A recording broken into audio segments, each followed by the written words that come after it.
Ball from Lacazette to Martinelli. That's a brilliant, brilliant goal from Arsenal. Gabriel Martinelli. The counter-attack is on. Here's Smith Rowe. Oh, that's glorious. He's back with a bang. As it comes in, Holding gets there! And Rob Holding glances his header into the far corner. Martinelli will retrieve the ball and then deliver again. Oh, here's Gabriel! Hello, everyone. Welcome to another episode of the Gooners podcast. It's been quite some time. We have been trying to do the World Cup podcast, which we failed miserably. As you know, I don't have any sort of discipline in me. So there you go. That's my reason for not doing it completely. But we are back to our business. We are back to our the league that matters. The league that matters.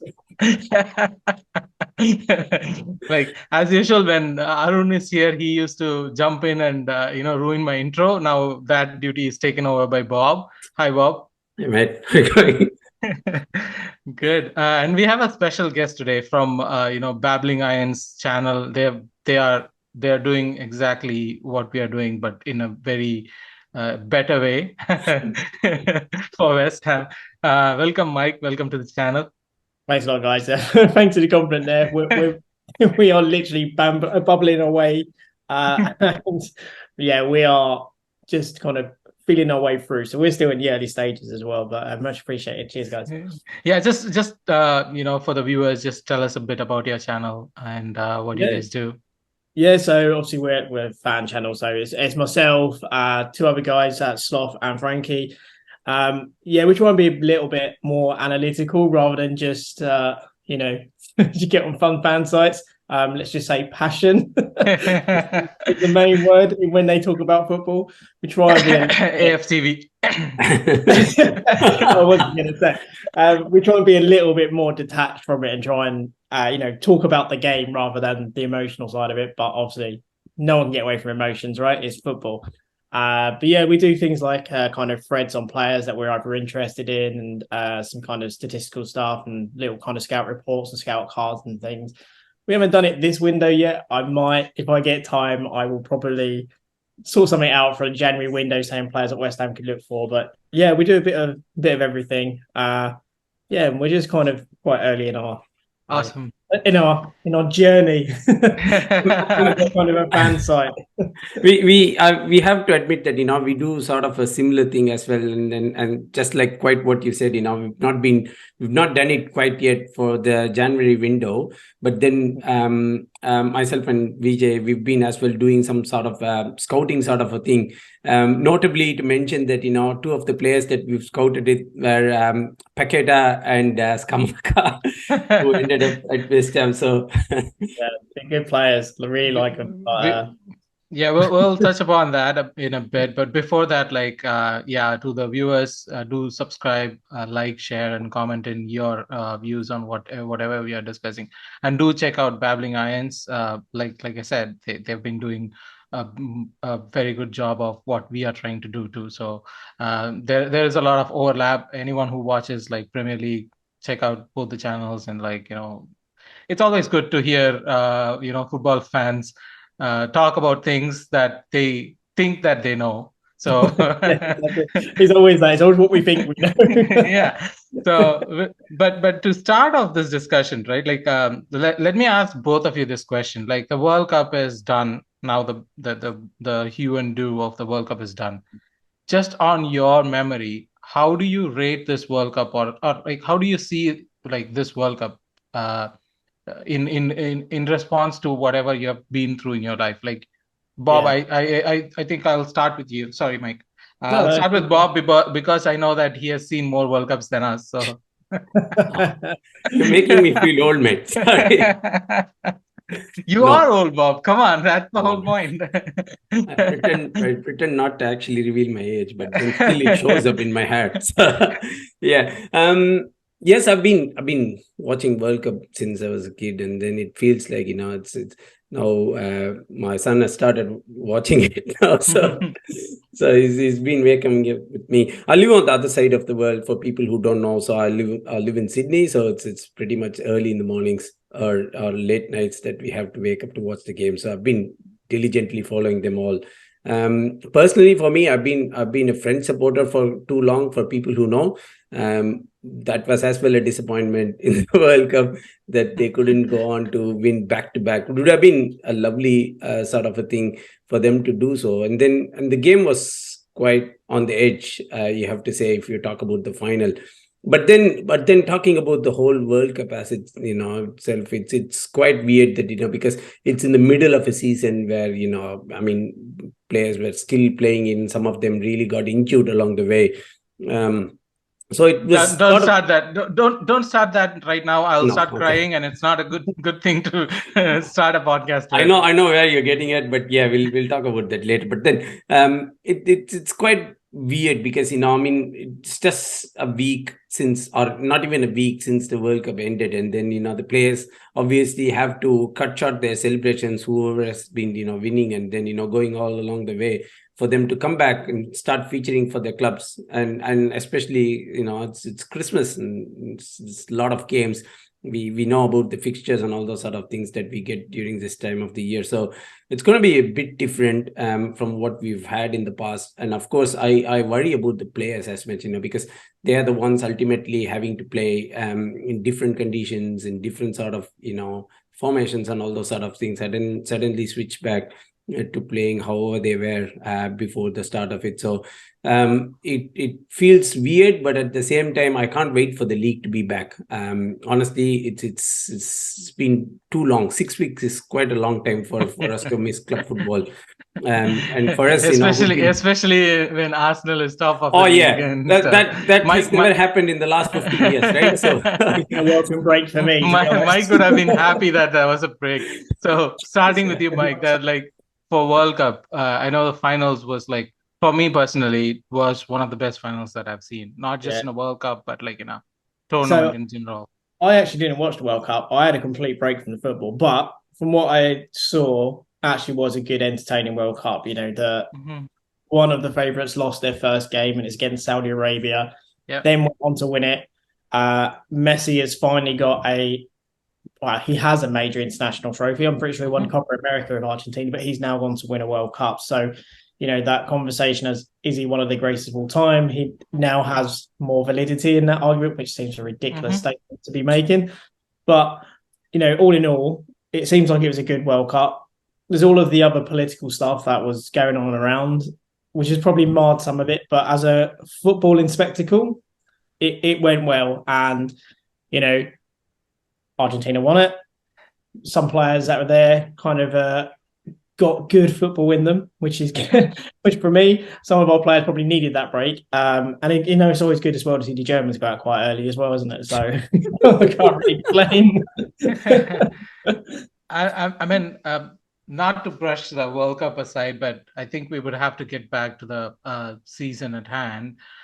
So especially talking about West Ham,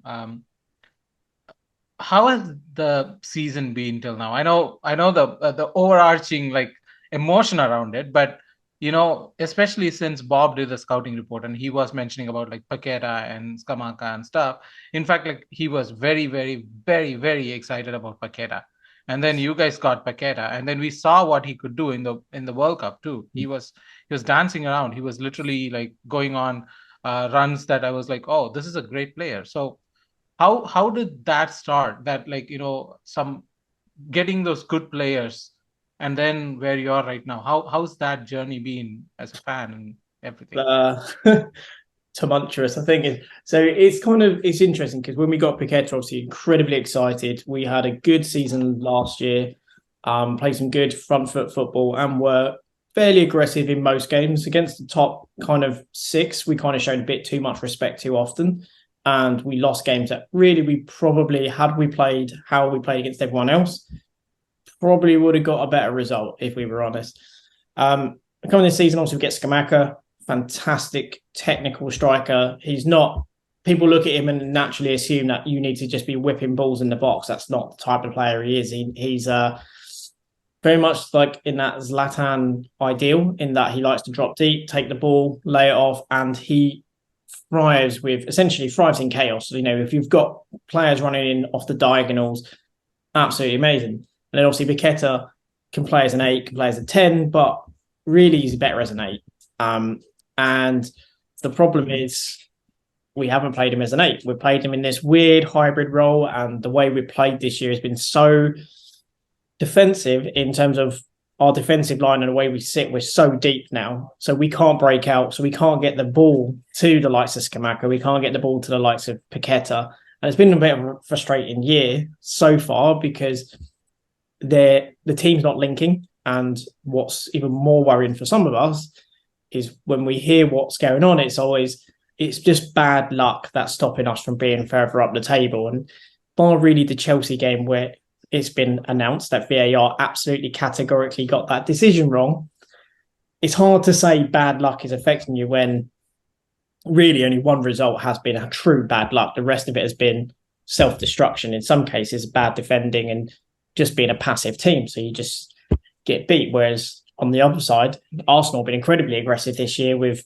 how they've attacked, how they've defended, and their defence has been part of the attack essentially. It's pushing up so high, squeezing space and winning the ball. It's a complete opposite to how West Ham were last year. We were fairly aggressive in games, and this year we are not at all. We're very passive. I think there's a stat saying that it's about 16 to 18 passes per defensive action. So there's, you think 18 passes, and then only then are you really starting to trigger any kind of press. It's just an insane idea.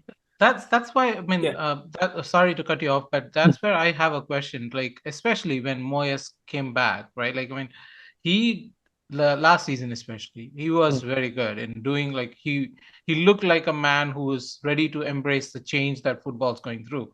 Like right now, because before that, it used to be like possession football. It used to be like the team that has the lot of ball, they are the ones who are going to cause trouble. Now it's not the case. Now it's all about like how you press as a team, how you play as a team. There's no superstars who could stand up and win you games. I mean, obviously Mbappe did it, almost did it in the World Cup final, but that's a very, very rare scenario. Now the team wins the games. In this scenario, like, how does Moyes, who was so good at doing all of that last season, has already made West Ham something like they are playing like old timers, like you know what I mean? Like, yeah, I think the problem is we've kind of overtaken of what Burnley was, right? So we have now the oldest team in the Premier League. That was Burnley.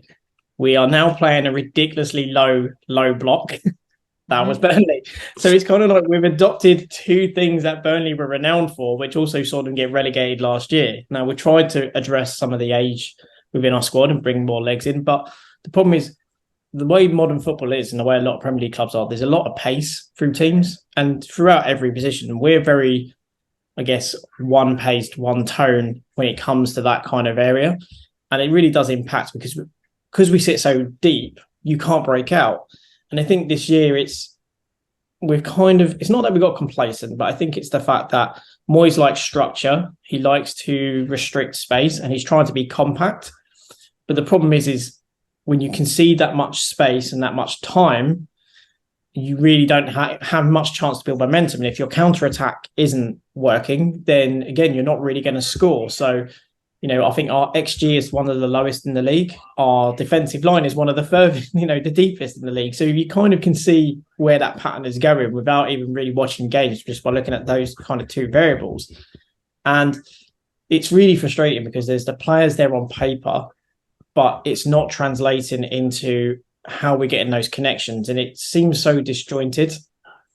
And it's just fundamentally there are things that could be done if there was more willingness maybe to be a bit more open in selection and a bit more creative. But it seems to be leaning on tried and tested is the way to go because that's what's worked in the past. And sorry, mate. I had a question. Like we spoke about, the fact that West Ham, really needed the World Cup break for them to, sort of get back into shape and all those sort of things. How much time do you think Moyes has got left in the bag? Because there was actually a lot of goodwill. I remember, I think a season or two back, when exactly at the same fixture, when West Ham played Arsenal, that was a game that West Ham lost narrowly. But then the way that they played, Arsenal were completely on the back foot, and it was more a game of West Ham taking, although the result didn't show, that way. But that was actually the start of the real Moyes era at West Ham, as in, like, from that time on, they were actually a team to reckon with. And I mean, you did actually, put up a good show there on the table, but then that sort of seems to slide down now. Yes, just looking back at things, it feels like it's come a full circle in terms of how it is. So just asking how much time the board will actually sort of back him. So there has been, with some good West Ham ITK saying around, he's probably got 3 games. So obviously Arsenal, Brentford, and then Leeds are probably the 3 games. And by all accounts, I think it was like a figure has been said about 6 or 7 points are needed in those next games, which sounds attainable, but also it also sounds quite like it's a figure that's set up to ensure that the manager fails, because he can win 2 of those games and then he's 1 away. So you kind of then, if you win 2 of those games, which we're not likely to beat Arsenal, I'll say that now. If we can win the next 2 after, then granted, we can shoot up the league and everything looks rosy. But then it's, well, he didn't get a point in that game. So do you write that off because it's Arsenal and let it go? Or do you review as to, say we scrape those next 2 games and we played poorly, but we managed to get the win and we get hammered by Arsenal?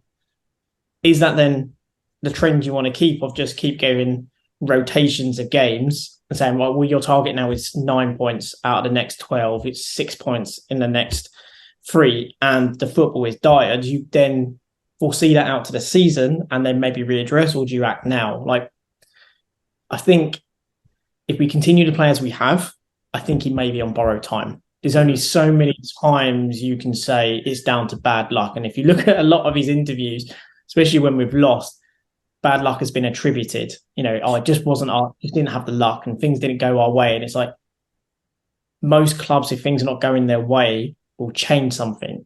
Yep. Arteta has done that. If formations haven't worked, he's changed that formation. If players haven't worked, he hasn't lamented bad luck as such. He has then gone and tried to influence it on the pitch. Whereas Moyes very much is like, you keep it tight, you stay in a game, even up to the 70th minute, 80th minute, you stay in that game, because a goal can come from anywhere. And then you go for it in that last 15, that last 10, and it's, by that time, sometimes a game's gone, because to get momentum in that last 10 is almost impossible. And if you're running those players constantly and you're not bringing in others, again, you're not adding variety, you become quite easy to kind of know that, okay, well, probably about 70th minute, they're going to take off Fornals, they're going to bring on Benrahma. You start to look at the bench and you go, well, I know what tactics he's going to do here. He's going to take off that player and bring on that player. Yeah. And it becomes a point of, as a scout, you could just sit there and go, around about this time, West Ham will make a sub. Yeah. These are the players they're going to take off. These are the players they're going to bring on. But, no one else. But Mike, let me put it this way, right? Like, I mean, we have had this at Arsenal. So I know this is all like from a very critical thinking part of the brain, but from a fan hard part of you, are you Moyes in or Moyes out? So my view is, right about now, I don't see it changing. So I would have personally bit the bullet and said, thank you very much, brought in a manager over the World Cup, because they would have had 6 weeks in which to review, to prepare, and then get the players back in probably a little bit earlier, maybe a week or so, and then just said, right, this is what we're going to do. And for me, I think that's the way to do it, because I think if you go into January, which it will be, if we was to lose 1 of those games or 2 of those games, and then they say, Moyes, your time's up, we're already 3rd of January. Yeah. You then have to go and find a manager, bring that manager in. So you probably lose the first 2, maybe 3 weeks of January window. And then you give them a week in which to assess the team and then go, right, I need X, Y, and Z. Yep. So you're kind of shooting yourself in the foot. So for me, it's either, as a board, they either have to back and say, he's the manager for the end of the season, no matter what, provided no relegation or no relegation battle, he's the manager. Or they should have bit the bullet and just said, thank you very much, bring someone else in. I think I would have bit the bullet and done it, because I don't see Moyes changing from what he's done. And when you listen to what he says, it's very hard to see that he's accepted that he has any responsibility in it. And it's that more that the players are not doing what he is asking, or that, again, lamenting bad luck. So it comes to a point where he goes, how long can you listen to that line before you go, there's fundamentally something wrong in that setup? Yeah. But Bob, let's get back to a little bit about Arsenal in this conversation. I mean, it's time for me to cry anyway. We don't have Gabriel Jesus because of the injury. Saliba is not back yet. So the World Cup has impacted Arsenal a lot more, in my opinion, than a lot of other teams, especially because of Gabriel Jesus' injury. How do you see, like, especially since I don't know if you saw the games, that the friendlies that were happening in Nketiah being horrible. I wish Deepak was here to back me up on this, but I would be alone here saying it, but he was not good enough. So how has the World Cup impacted Arsenal? For me, it is a very bad impact. For me, I feel like, this has happened at the wrong time. I mean, from other perspective, like Xhaka had a great tournament. He ended up in the team of the season and stuff. But one important point, like we had 2 or 3 important points of failure. One was, your favorite player, Partey. The other was Gabriel Jesus. These 2 are important points of failure in the Arsenal team. No. And now we are hit by one of those points. That's what I feel. Okay. Now you talk. See, there's 2 ways to look at it, right? Of course, you could rule the fact that Jesus got injured and all those sort of things, and that's a big blow than what people think it is. It's just not one player. Is pretty crucial. I know he's not been amongst the goals recently, but then we know what sort of a play that he could actually dictate against opposition. Although he doesn't score goals, we know the sort of the press that he does.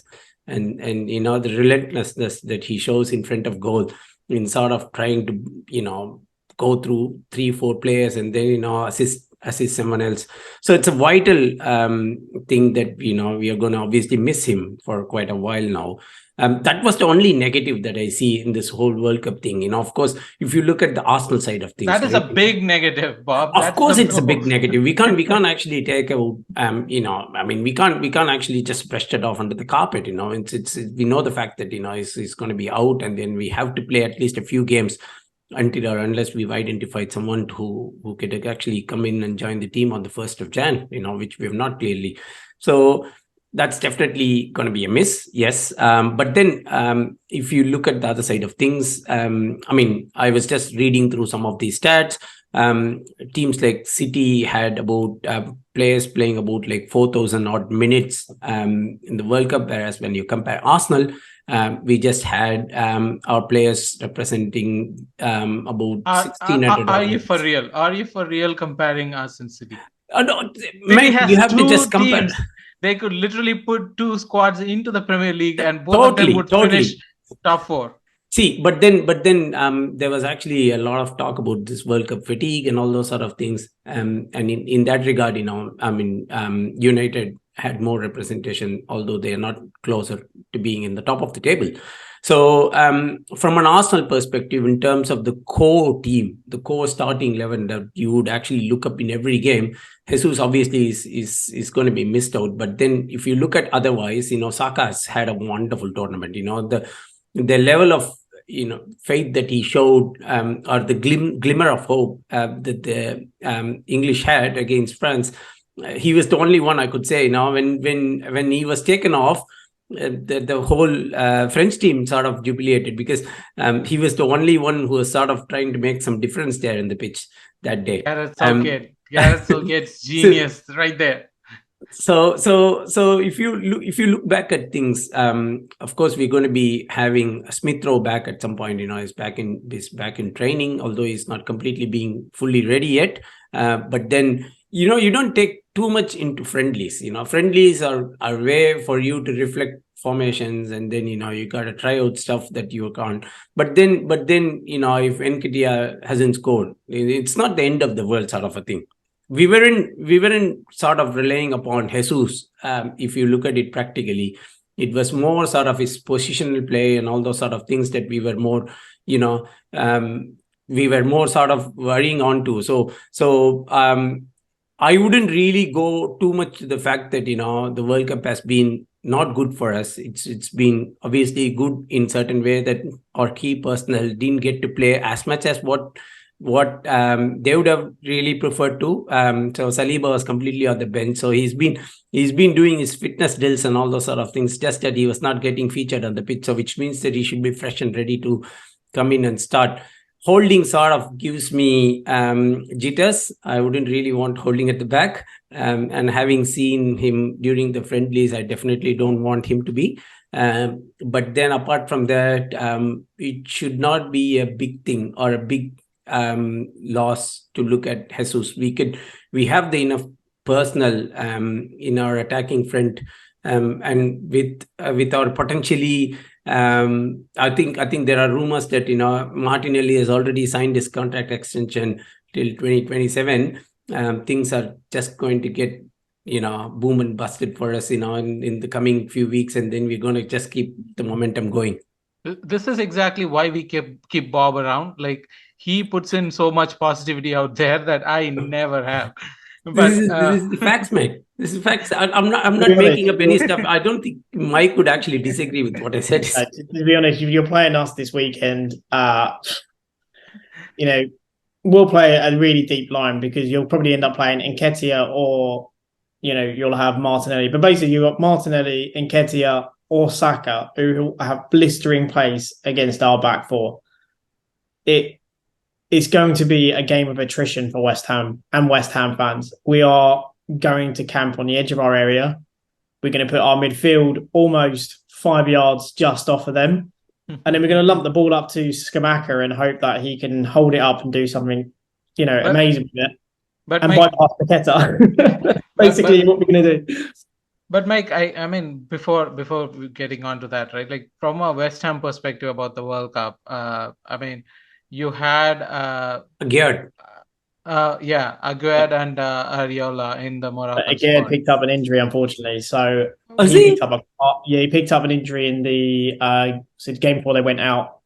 So he may be back for this game, but again, it could be touch and go. So again, that's a player that had a really good World Cup, full of confidence, and then he's picked something up. So there's every chance he won't play against Arsenal, which would be a shame, because he would add some pace to our backline. It would be amazing to have. And also he can pass the ball, which is a dream. West Ham defenders aren't blessed with passing ability, unfortunately. And that really does impact us. But yeah, Guerd, unfortunately, being injured. Paqueta obviously had a good World Cup, played his preferred position in a number 8, which is something I've been screaming for all season, to see him in a number 8 position, because he can be far more involved. And his work rate and defensive duties are so underplayed, but he works so hard and he's a very good player. But yeah, against Arsenal, I think it's going to be a really tough game. We're going to need Rice and Paqueta are going to have to be at the absolute top of their game to give us a chance when we get on the ball. And then we've got to get in and around Scamacca. And at the moment, we're struggling to kind of do that. If he doesn't start Benrahma, that will tell you everything you need to know. If you look at the starting lineup and you see Fornals ahead of Benrahma, that will tell you that all Moyes is thinking about is, I need to defend that left-hand side. So I'm playing Fornals. Benrahma then will be a sub about 75 minutes in, as is tradition. But when he puts Fornals on the left side, it's because he's looking to be more defensive compared to when he plays Benrahma, where he's maybe looking to be a bit more expansive. But it's, we had some players that had a decent World Cup. Bryce had a good World Cup. Obviously, I didn't really watch, so that, I'm going by from what I've heard and what I've seen. He had a good World Cup. Obviously, again, did. Tilo didn't have a great World Cup. Obviously, Germany went out. Paqueta had a good World Cup. So some of the guys are coming back going to be quite buoyed by, what they had, but they're coming back into a tricky situation if we don't do well in our next 2 games. I think the next 2 games really does set the tone for what's going to come for Moyes. So before, like, you were touching up a little bit, but if I have to ask you to put the starting 11 for this game, what would be West Ham's starting 11? So I think we've got Zuma and Gerd are both injured, so it could be Fabianski in goal. He's probably based on probably going to do Sufal right back. Then it will be Dawson, maybe with Ogbonna, but that depends on injuries. Cresswell's probably injured, so it's going to be Emerson, left back. And then midfield, again, we're looking at Souček, who just, regardless of form, seems undroppable to Moyes, and Rice.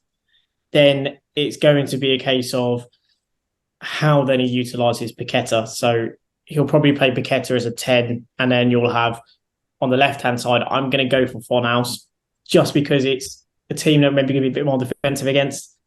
Bowen on the right-hand side, and then depending on whether Scamacca's fully fit, because he came off injured against Fulham.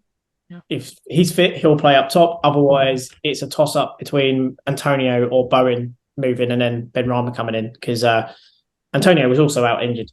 So it's not the quality that we could have could be greatly diminished, because obviously no Zuma would be massive, no Odegaard is massive. Tilo may play, but again, he's not been around. So it's difficult maybe to pick what Moyes is going to do. He might even go for 3 at the back and just try and stifle Arsenal, and then basically play for set pieces, which is how I feel he's probably going to try and do it. It's probably going to be a 3 at the back and set up to play for set pieces all game. Yeah. Which is going to be a horrible watch for West Ham fans. Bob, so Mike was talking about like West Ham's predicted or potential starting 11. What about Arsenal's predicted starting 11? I know you don't want Holding to start, but he is going to start. More likely going to happen. Yes. What is the whole point of more likely? Saliba is not getting back. Saliba is going to be back in the Arsenal training ground. I think today, or he would have already landed on Wednesday. So which means that there is actually a likelihood that he might. And somehow you think Arteta is going to be like, come in, let's put you on field right away. Kylian Mbappe, who actually scored a hat-trick at the World Cup, is back at the PSG training ground. What do you say? I know. That's different. Like, Mbappe is different, and Saliba is different, and Arteta is different. He's not going to put someone who just landed in like, come in, let's play. No. Come on, Bob. Like, if I were Moyes, right? And if Aguerd has actually come in and say, I'm sort of 50-50, I would be putting him straight away into the starting 11. But you are not Moyes. And David Moyes wouldn't. He'd probably most likely go for Tilo and Dawson and just... Yeah, no. Remember, we've got a manager who's massively risk averse, and you have a manager who's willing to take a risk. So he's more likely to have a well structured plan and have some risk in his team, as opposed to us, who will be all about structure, all about keeping it tight, and no risk takers. I think coming back to it, more likely that Holding is going to make a start. I'm more worried about what's happening with Zinchenko and Tomiyasu, because ex-West Ham employee who's been quite famous on Twitter and other platforms, so he's been the one saying that they're not likely to feature, and they've sort of some niggling injuries and something going around. I'm not sure about that. I mean, every other outlet that I've actually read so far, it feels start at the back, Bob. Start at the back. We have done this for a long time for you not to start at back and jump in. Ramsdale starts. That's what you should say. Come on. Okay. So Ramsdale starts at the back, and then Holding and Gabriel to be the centre half pairing. I still feel Zinchenko is sort of ready, so he'd be on either one of those flanks. Ahead of Tierney, and then Tommy or Ben White more likely to be on the right. That's the question. That's the question. Is it going to be Tommy or Ben White? You're not saying the whole squad like, this is who we have. They could play. Like, no. What is happening? So I feel Ben White would actually get a start. Because he's come back for whatever reasons it might be. Came back early and then he's joined the team quite early. So which means that he'd be more likely to get a nod in the starting 11. Midfield is unchanged. We've got Partey and xhaka. Good thing is they had average World Cup, so which means that they should be hopefully back into their previous best at Arsenal, not showing their World Cup form as such. The front three is going to be pretty different, as in like, I mean, Martinelli and Saka on either of those flanks and Odegaard in between. And then, of course, we would go ahead with Nketiah. What I'm really worried about is the options on the bench, because obviously with Jesus injury and then Nelson as well out injured during the Juventus friendly, we don't really have any good options from the bench. So we just hope that Fabio Vieira looked really good in those. He did, friendlies. yes. He can actually come in and make some sort of an impact, some sort of a thing. But then if you look at the flanks, right, we can't be overusing Saka and Martinelli for too long, and that's where the worry is. We don't really have any personal. I mean, Nwaneri and all Marquinhos. Yeah, I mean, you could throw in kids there, but then no, but like we do have like Smith Rowe coming in. We do have like he has had setback in his injury and he's sort of back, but then not fully back as in yet. He's been in training and all those sort of things. But for you to get ready to start playing games, it's a different thing. So it obviously is going to take a while for him to be fully integrated into the team and then sort of, be in contention for him to be in the starting 11 or at least be on the bench. But okay. In that, I just wanted to ask you about Nelson a bit before we move on, right? Like, he is in his last year of contract. I wouldn't offer an extension if that was the question that we was. No, I'm not getting that question involved. But like, I mean, there has been no offer. We know that he's talented. He's Arsenal through and through. He has had decent spells away, but then like he has not really burst into the scene. Like, he was considered a better prospect than Sancho. That's the comparison that they had when they were growing up and stuff. Where do you think his career is right now? Like, this is one time in the season where he had a higher chance of playing. Yeah. FA Cup's around the corner, Europa is around the corner. Saka and Martinelli both has come back from a tournament that they were heavily involved in, or more involved in the case of Martinelli than what we thought. There is a high chance that he might get more minutes in. But he has got himself injured. So where do you see his career going from here? I mean, I felt a bit sad for Nelson because, as he said, this was his moment to shine. This season had all the hallmarks of him, putting in more minutes and then, putting in performances that we all were actually raving about. And especially, I mean, after scoring that double, we all felt that, he's actually kickstarted his season well and truly in, but then unfortunately this injury is a sort of a spanner in the works, and it's sort of putting him 10 steps back, and it really leaves him in a very precarious position, because unfortunately he isn't put on enough performances for him to sort of for the other clubs to get interested in him to sign. And then obviously he's at a point where he needs to really make the decision to play more regularly, the one that he really craved for. But so where is Everton when you need them to sign someone for 40 unfortunately million? Not in this case. They were savior once for wingers. See, if he's on a free, there's the thing, like West Ham will probably have a look at him in the summer, only if he's on a free though. It's the way West Ham work, it now will be, because we spent loads of money this summer, no money next year. That's what it will be. Yeah, no, totally. But I think for him, we have to really wait to see how bad his injury is. Arteta just said in the press conference that it's going to be a few weeks at least. So we don't know what that few weeks really means. It's going to be months, or it's just going to be 3 or 4 weeks. We don't know. We'll wait to see what's the extent of it. And then, I mean, if he's going to be back into fitness in a month or so, I still feel that he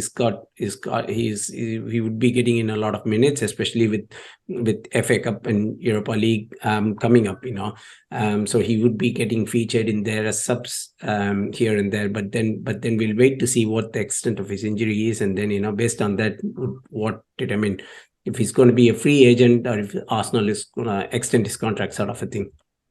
Okay, so getting back to the game, Mike, I think like it's a good time for us to put something called, the key battles on the pitch that we are expecting. Especially like for me, it's like because we have done the thing about like Skamaka, and like Bob said, the fear of Rob Holding being there. I don't have that fear in me. I mean, I have a higher respect for Rob Holding than Bob do, but I still feel that is a battle that would be happening in the pitch. Like, Skamaka versus the center back pairing. Is there any other region that you see a battle that's worth to note? Yes, I think midfield battle will be interesting. So Rice, obviously Rice and Partey. So there's often the conversation that Arsenal obviously want to look for a new thing, and Rice has recently been linked to Arsenal. Really? Abi? It has been floated around for the past month or so, but I don't think Arsenal can pay that money for him anyway. Before you go in, like, are you as a fan ready to let Rice go for whatever money that they are bandying about? So I think you would say, as an impartial fan, he probably deserves to go because he's a young, talented player who wants to win titles. So he shouldn't go to Spurs. Yeah, of course not. Come on, no, man. but he'll never win a thing if he goes to Spurs. Let's face it, even in their most successful period, Arsenal was still winning FA Cups and they were winning nothing. So, that period where they were the best team in North London, still didn't win a trophy. You guys were apparently not so good and winning trophies. So, that says everything about Tottenham. But anyway, I digress. We love it. Just spitting facts. That's it. That's all it is.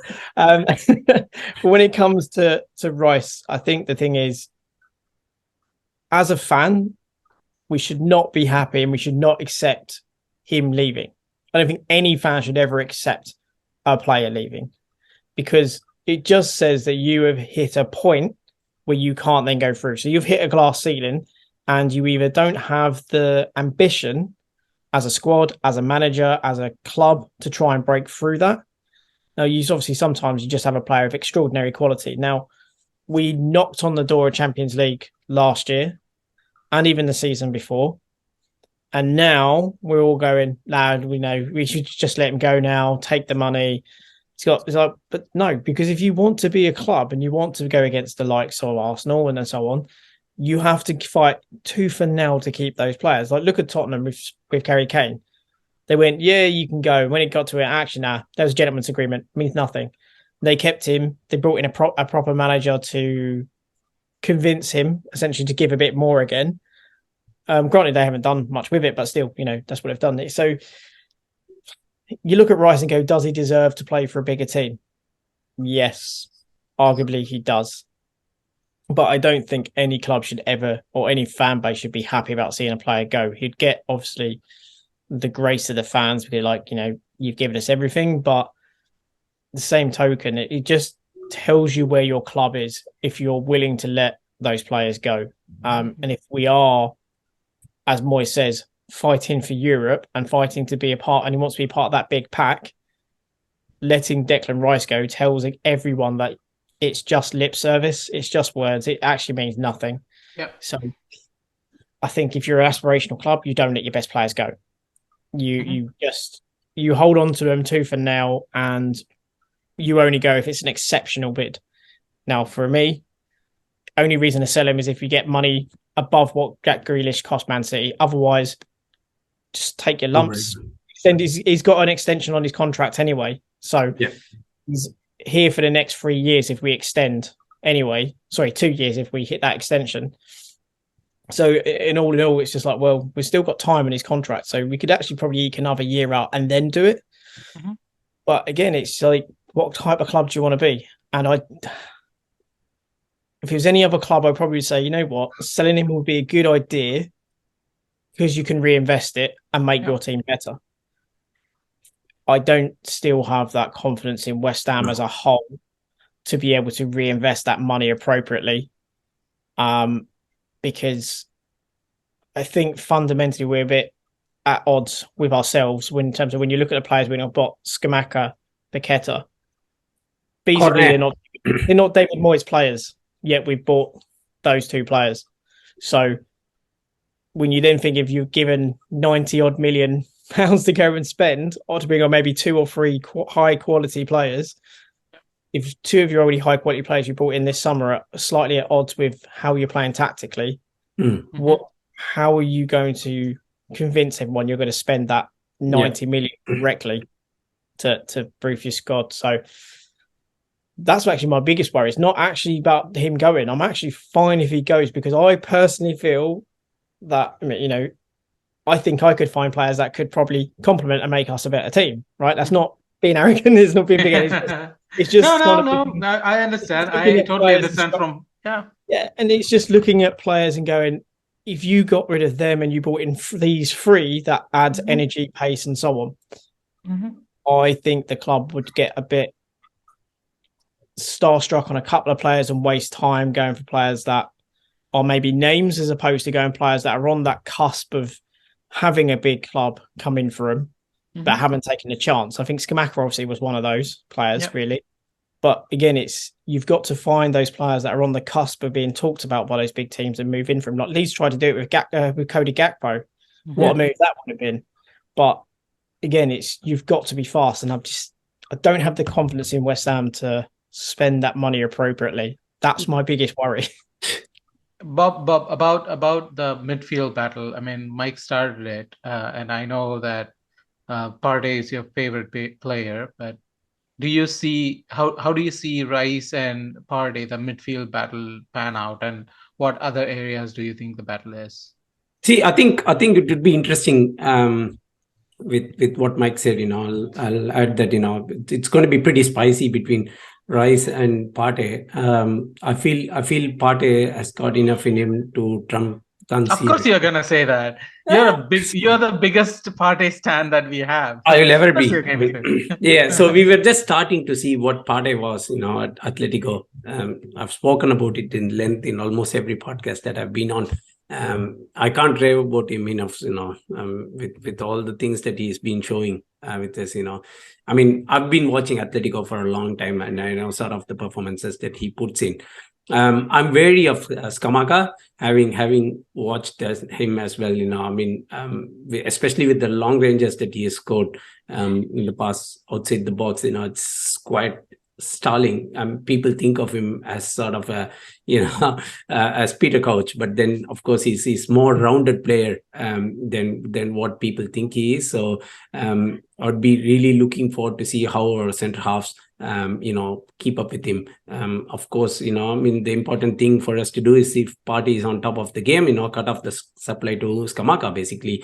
That's basically how I would actually approach the game. One of the things that I really feel good about it is the fact that Cornet is sort of injured. So you shouldn't feel good about someone being injured, Bob. Seriously, I'm happy to the fact that he's not going to be featuring. To be honest, West Ham fans were happy when we heard about Jesus being injured. So sometimes you've got to look at a team and go, you know what, I'm happy that player's not on. I'm not happy that one's not there.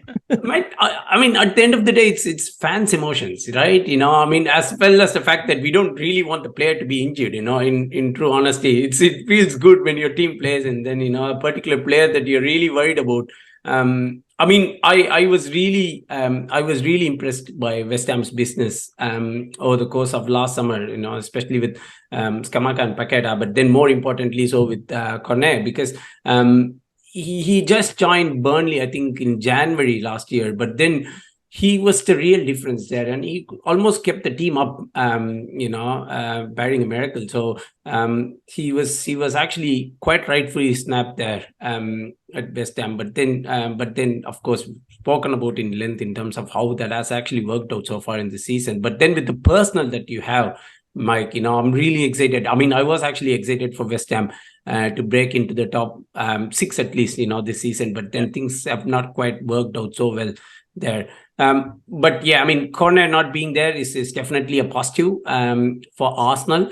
I feel Saka and Martinelli would both, continue to show what they are. I mean, now that the World Cup is over, they were actually putting stellar performances on the pitch before that, and then Saka, more importantly, so on the World Cup as well. So I feel they'll pick up from where they left off before the World Cup, and Saka would actually trouble the fullbacks as much as what he could. I'd be interested to see how Nketiah responds to the criticisms that he's been getting. I won't really think that he's got that bit of an X factor in the game, but you might never know. It could be West Ham could be his Chelsea moment, and then he might actually start to profile off, just like how it happened last year. So he caused us so many problems last season in that game, because again, it's pace. If Thilo's not fit, Zuma's not fit, or Agaird's not fit, there is zero pace. If we're playing Ogbonna and we're playing Dawson, basically you've got two players who run through treacle. So, you put the ball over the top, neither of them are keeping up with Nketiah. Again, you got Martinelli, no one's keeping up with him. And same on the other side, Saka. Emerson, granted, has a bit of pace, but the pace that Arsenal have, even without Jesus, is so much that it's basically going to mean that West Ham will play a deep line. We will sit deep. We're not really... I would be very surprised if we come out in the game to play. I would suspect we're going to look to try and play on the counter-attack. I think a lot of what happens for us, if there's anything that's going to be positive, is going to be how our midfield tries and breaks down yours and then breaks out quickly. But again, there's been disconnects when we've tried to break out quick against teams. If Scamacca can't get close to Paqueta, he's going to get isolated. So it doesn't really matter if it's a weak Arsenal pairing at the back, because truth of the matter is, if he's isolated, he doesn't have great pace. He's pacey enough, but he's not obviously blistering. So he'll beat maybe one or two players, which he can do. But then it's, where's his support? And, then by that stage, you're kind of crowded out, or you have to try something over the top and elaborate as a pass to try and make something happen. So I genuinely feel it could be a war of attrition for West Ham in the game. I'm surprised actually no one has actually spoken about Antonio. I'm not sure if he's injured. He was injured in the Fulham game. He may be sure. back. I think if he does play, then he does pose more problems for Arsenal. Yeah, totally. He can spin and run behind. His physicality is next to none, man. Seriously. It is, but also his technical ability is almost none. So, you can fire a ball into him, and sometimes, his second touch is the one that controls the ball. I feel whenever I look at him, I feel glimpses of Akinfewa. He's absolutely and utterly unpredictable. Like, West Ham fans love him, but at the same time, he frustrates us because he will get the ball. He will beat two or three players. He will run about 30, 40 yards and what a run. And then rather than pass, he'd inexplicably smash it 40 yards over the bar. And you just go, well, that's Antonio. Or he'll miss it for 2 yards, He'll do all of this amazing work, play a brilliant little 1-2, get in the box, and then he'll be like 5 yards out, and then he'll come off his heel. It's that kind of thing where you absolutely love him, but at the same time you want to strangle the guy. He's that kind of player. But when he's on form and he's up for it, he's so hard to contain. But he's struggled to be Antonio, if you get my meaning, this year. He really has struggled. And Scamacca's overall quality in terms of technical ability, overall football brain, is far superior, and it really does show this year, I think, for quite a few fans as to the golfing class in players and the golf Antonio has to many others. But the problem is, because he can be such a ball in a china shop, when it is kind of clicking for him, Antonio can look great, but sometimes I think his goals in the last few years, which have been brilliant for us, and some of his forms have been great, that it's masked over times where he has let himself down in terms of some of his decision making, and kind of hurt the team. But so Mike, sorry, you actually led me to that segment where I wanted to take you both there. We have talked about the game, we have talked about players availability and how we are going to approach the game. But if I have to ask you to put your prediction up there, a score line, the scorers, what do you expect? I think score is an awkward one to guess because obviously not knowing the thing, but I think it would be 2-0 Arsenal, to be honest. If Arsenal score early, we won't come out, arguably, until a bit later in the game. We'll try and keep it tight because it'll be, let's play for set pieces. Ultimately, I think it'll be 2-0, and I think Arsenal will get a second one a bit later in the second half and probably get it on the counter attack as well because of the pace that you have and us chasing the game.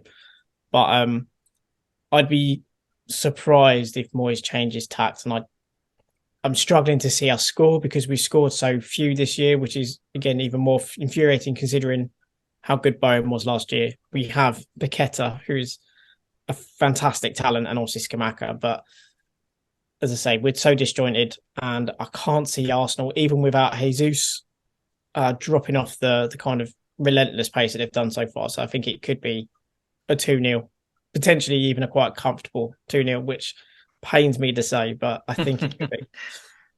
Bob, your prediction? I won't say a comfortable 2-0, but then I think, I had jitters before this game, but then when I really look back at things, I have jitters before every game. That's an Arsenal fan in me talking about things. I mean, even though we are on top and all those sort of things, as an Arsenal fan, I'll be. Why are you focusing on top of the league? I mean, oh man, seriously, yeah, that's right. We don't want to even talk about it, right? No, we don't. Last game of the season, so never. Yes, let's face it. The old thing was Arsenal came down with the Christmas lights, wasn't it? So.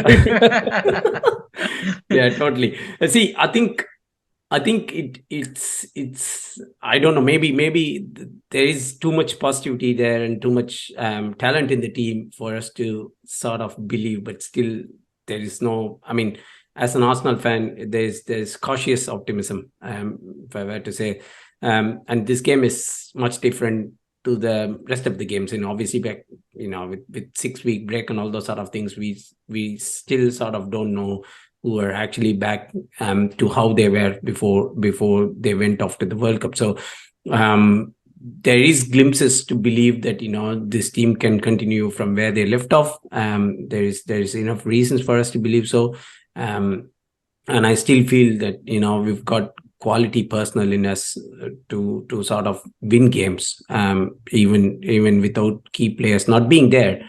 So with that being the case, I still feel we'll come triumph, especially considering this is a home game, we'll sort of win the game 2-0. But then more importantly, so I still don't believe, or I have a feeling that, it might not be a cakewalk as what Mike spoke about, it might be a bit different. I would love it not to be the case.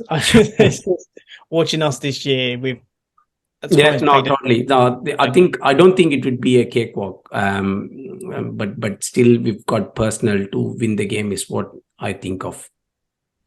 Awesome. So there's 2-0. That is the consensus between the West Ham and the Arsenal fans here. Maybe that should be the case. Like, yeah, now we have decided this. There's no need to play. Let's call it that and let's get this over with. We wish. But that's not how things work. But anyways, guys, thanks so much. It's been amazing to have you, Mike, on the show. It's been one of the good conversations we have had in like long time, and it's nice to have someone who's grounded and talk with such footballing brain. So thanks so much. Thanks a lot. Appreciate it. Yeah, and all the listeners, please do follow Mike's channel, check him out on Twitter, and Bob will add all those details somewhere because Bob is our guy who does that. So and thanks, Bob. Thanks for joining in today. And for all the listeners, please do like, share, subscribe, and comment in your predictions. Also reach out to us on Twitter and all the social media platforms. And thanks for supporting us. Bye. Thank you.